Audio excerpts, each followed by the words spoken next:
Hello বন্ধুরা, আমি আকাশ আর আপনি দেখছেন এই মুহূর্তে আকাশ বাংলা ট্রিক্স ইউটিউব চ্যানেল। বন্ধুরা, ফেসবুকের সাথে ইনস্টাগ্রাম লিঙ্ক করবেন কিভাবে? ফেসবুক পেজের সাথে ইনস্টাগ্রাম লিঙ্ক করবেন খুবই সহজে, মাত্র 1 মিনিটে, একদম নতুন নিয়মে। আমি প্রথমে চলে যাব একটি পেজে, ফেসবুক পেজের সাথে ইনস্টাগ্রাম লিঙ্ক করে আপনাদেরকে দেখাচ্ছি। আপনারা প্রথম কি করবেন, একদম ওপরে দেখুন আপনাদের এই আইকন মেনুতে ক্লিক করবেন। প্রোফাইল আইকন মেনুতে ক্লিক করার পর এখানে দেখবেন একটি সেটিংস বাটন আছে, জাস্ট এখানে ক্লিক করবেন। এখানে ক্লিক করে দেওয়ার পর সিম্পল এরকম একটা ইন্টারফেস ওপেন হবে এবং আপনি একটু স্ক্রল ডাউন করে নিচের দিকে আসবেন এবং এখানে দেখতে পাবেন পেজ সেটআপ। এই পেজ সেটআপ বলে অপশানটিতে জাস্ট ক্লিক করবেন। ক্লিক করে দেওয়ার পর এরকম একটা ইন্টারফেস ওপেন হবে। আর বন্ধুরা, এরকম নিত্য নতুন ভিডিও পাওয়ার জন্য চ্যানেলটি সাবস্ক্রাইব করে ভিডিওটিতে একটি লাইক করে দেবেন।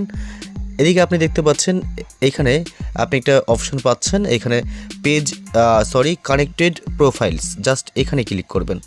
কানেক্টেড প্রোফাইলসে ক্লিক করে দেওয়ার পর সিম্পল এরকম একটি অপশান আসবে ইনস্টাগ্রাম বলে, দেখতে পাচ্ছেন এখানে ইনস্টাগ্রাম, জাস্ট এখানে আপনি ক্লিক করবেন।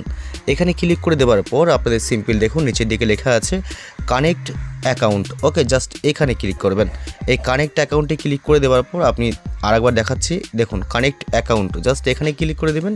এখানে ক্লিক করে দেওয়ার পর দেখতে পাচ্ছেন এখানে ইনস্টাগ্রাম প্লাস ফেসবুক পেজের কানেক্ট করতে বলছে। জাস্ট এখন আপনারা কী করবেন, কন্টিনিউ বাটনে ক্লিক করবেন। এখানে ক্লিক করে দেওয়ার পর সিম্পল দেখুন এরকম একটি অপশান আসবে। ওকে, এখানে পাসওয়ার্ড চাইবে, অর্থাৎ আপনার ফেসবুকের পাসওয়ার্ড। আপনি জাস্ট পাসওয়ার্ডটা এখানে এন্টার করে দিবেন, ঠিক আছে? এন্টার করে দেওয়ার পর জাস্ট আপনার এখানে কন্টিনিউ বাটনে ক্লিক করবেন। কন্টিনিউ বাটনে ক্লিক করে দেওয়ার পর আপনার ইনস্টাগ্রামের সাথে আপনার ফেসবুক পেজের লিঙ্ক হয়ে যাবে। তারপর আপনি ইনস্টাগ্রামে ভিডিও ছাড়লে ফেসবুক এবং ইনস্টাগ্রাম দুটোতেই ভিডিও পাবলিশ হবে।